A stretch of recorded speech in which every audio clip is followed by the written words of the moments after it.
என் husband கெட்டு போறதுக்கு பாதி காரணமே நீங்க தான். ஆவுனா வந்துடுறீங்க ஃப்ரெண்ட்ஸ்னு. மா சும்மா சும்மா உன் ஹஸ்பண்ட் கெட்டு போறதுக்கு காரணம் நாங்க தான் சொல்லாத.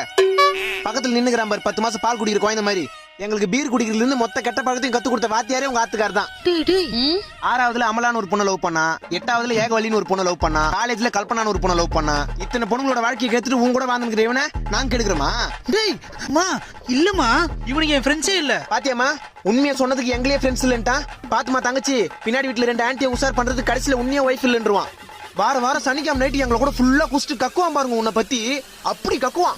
இல்லம்மா, கல்யாணம் ஆகி 6 மாசம் கூட ஆகல, ஏன் தான் கல்யாணம் ஆச்சுன்னு சொல்லிட்டு புலம்புறாமா? டேய் இல்லம்மா இல்ல. போய் சொல்றா, குழந்தை பிறக்காது. ஆமாமா. பாத்தியா ஐயோ இல்ல இல்ல இல்ல. இப்ப சொல்லு, உன் வீட்டுக்காரன நாங்க கெடுக்கிறோமா?